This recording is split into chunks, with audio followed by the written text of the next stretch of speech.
Assalamualaikum warahmatullahi wabarakatuh. Hello everyone, my name is Iyut Yulistya Cahyani. Right now, I would like to give my oral elaboration about English for specific purposes. In my presentation today, I would like to elaborate four main topics that have been really discussed in the classroom with Sir Mawardin. First is about what is ESP, and the second is about ESP course design. The third is about ESP application, and the fourth or the last is about method, evaluation, and orientation of ESP teachers. First, let's move on to my first presentation, which is about ESP.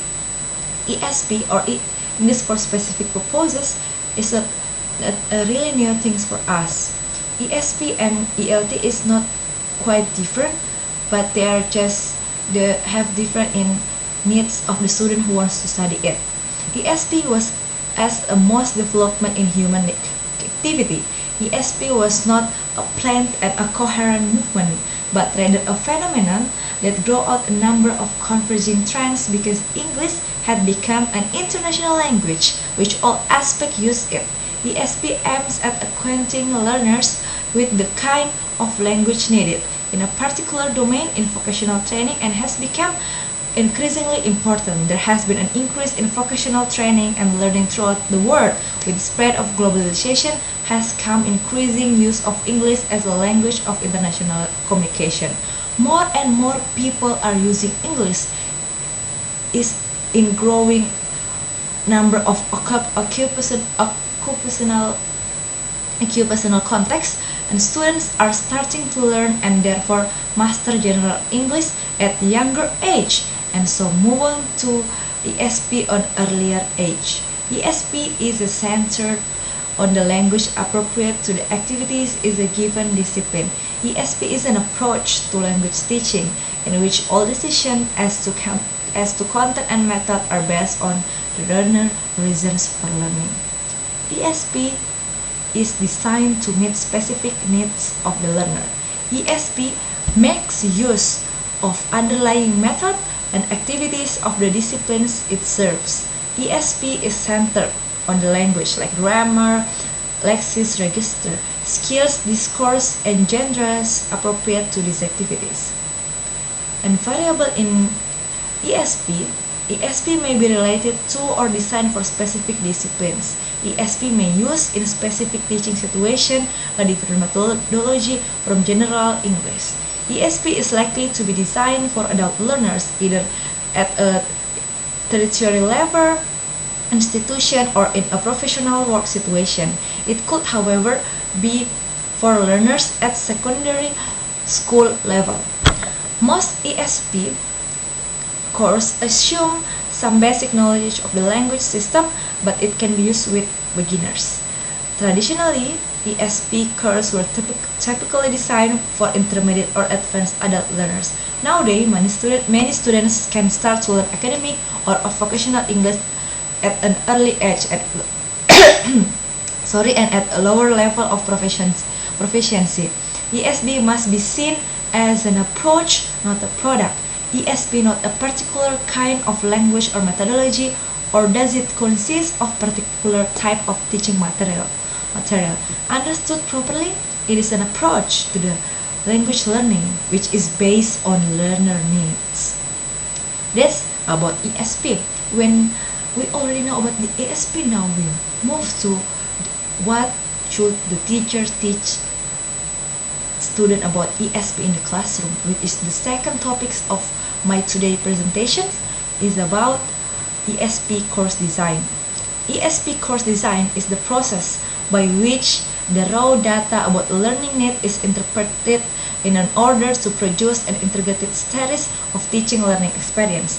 The aim of course design is to lead the learner to a particular state of knowledge. In practical terms, in this entail the use of theoretical and empirical information available to develop methodology for teaching those materials and to establish evaluation procedures by which progress towards the specified goals will be measured. There are many different approaches to ESP course design as our course designers have. However, we can identify main types of course designs like language-centered course design, skill-centered course design, and learning-centered approach. First is language-centered course design. This is the simplest kind of course design and is probably the one most familiar to English teacher. This is particularly prevalent in ESP. The language-centered course design process aims to draw as direct a connection as possible between analysis of the target situation and the content of the ESP course. At the first sight, this may seem to be a very logical procedure. It starts with the learner, proceeds through various stages of analysis to a syllabus, then to materials in use the classroom, and finally to evaluation of mastery of the syllabus items.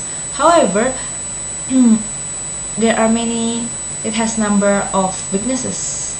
Like it starts from learner's needs, thus it might be centered in any sense of term. The learners is simply used as means of identifying the target situation instead of taking the whole of English and teaching it to the learner, as happens in general English. Only a restricted area of the target language is taught. The learner-centered process can also be criticized for being a static and inflexible procedure. And last, the language-centered model gives knowledge to factors which must inevitably play a part in the creation of any course. And the next approach is skills-centered course design. The skill-centered approach to ESP has been widely applied in a number of countries. Particularly in Latin America, students in university and college there have limited but important need to read subject text in English because they are unavailable in other tongue. In response to this need, a number of ESP projects have been set up with the specific aim of developing the students' ability to read English. The skill-centered approach is founded on the two fundamental principles. First, theoretical, the second is pragmatic. The basic theoretical hypothesis is that underlying any language behavior are certain skills and strategies which the learner uses in order to produce or comprehend this course. And the second is in the ESP as the theoretical. ESP main problem is usually one of time available and student experience. First, the aims may be defined in the terms of what is desirable. Example, to be able to read the literature of the student's specialism, but there may be nowhere near enough time to reach this time during the period of course. Secondly, the student may be in their first year of studies with little experience of the literature of the specialist. Both these may be constraints which say right from the start the aims cannot be achieved during the course. A need analysis of the ESP. Learners need English in order to be able to read text in their subject specialism. They have no need to write, speak, or listen to the English. Their sole need is to read English text. If we follow a language-centered or skill-centered approach to course design, we may conclude that ESP lesson would be concerned themselves only with the activity of reading text. There would be no listening work or discussion would be in native language, and writing text would be minimal. But if we look about a learning-centered approach, we would need to ask further questions and consider other factors before determining the content and methodology of the course. And then the third topic of today is application. It is a fact that everyone has a reason for learning a particular language in addition to his or her first language or mother tongue. For that matter, there are various purposes for learning language. For academic purposes as a foreign language, and English for second language, English for foreign language. What matters then more than determining the purpose of learning it, however, how these are proposed can be fulfilled to achieve the most of it. It has been shown that the learners have their own internal needs in addition to external demands imposed by the teaching institution. ESP as a learner-centered approach It is obvious from above that ESP is a new, learner-centered approach. This notion requires further specification, at least in its general sense. A learner-centered approach to learning and teaching sees learning as the active construction of meaning and teaching as the act of guiding, scaffolding, and facilitating them.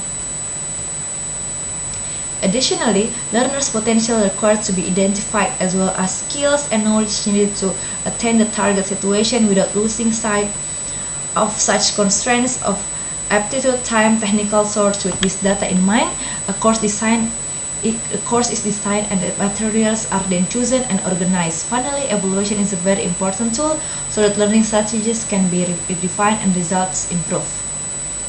Talking about that, we are moving to the last topic for today is about methodology, evaluation, and orientation role of ESP teacher. In terms of ESP, all stakeholders' views and rights should be considered. For materials development is a critical view for need analysis, considering their needs, wants, lacks, and rights. Sometimes learners are not considered in top-down systems of need analysis.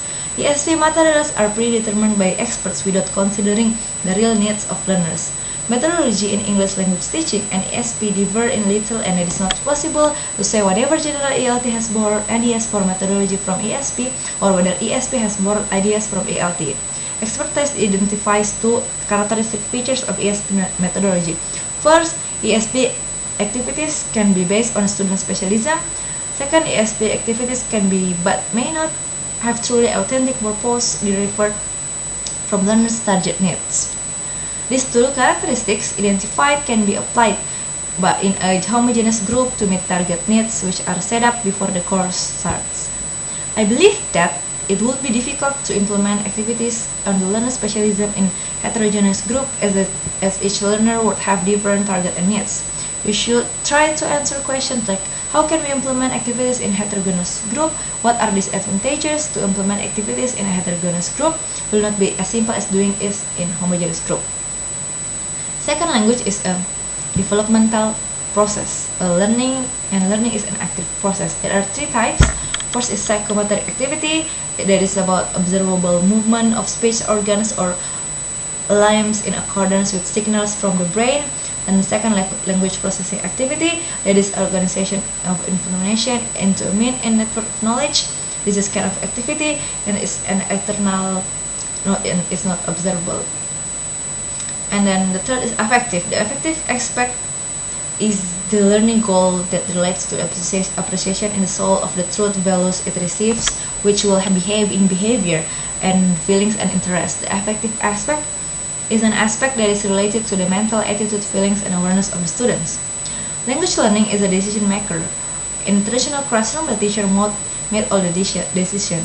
Indeed, it was essential for the teacher to do so in order to avoid all possibilities of error. You can make decision without taking risks, and taking risks make error possible or even likely. Language learning is not just a matter of linguistic knowledge. The most fundamental problem is about language is the mismatch between the learner's conceptual or cognitive capacities and the learner's linguistic level. Language learning is not the learner's first experience with the language. Every second or every foreign language learner is already communicatively competition one language. And learning is an emotional experience. In the model lessons that follow, we shall show how these principles can be realized in the ESP classroom. First is analysis. The exploit of a number of simple techniques which can be applied in any lessons like variety, prediction, enjoyment, and integrated methodology, coherence, preparation, and creativity. And then followed by evaluations. Two levels of evaluations like first, learner assessment, second is course evaluation. Learner's assessment, as with any language course, there is a need to assess student performance at strategic points in the course, for example, at the beginning and at the end.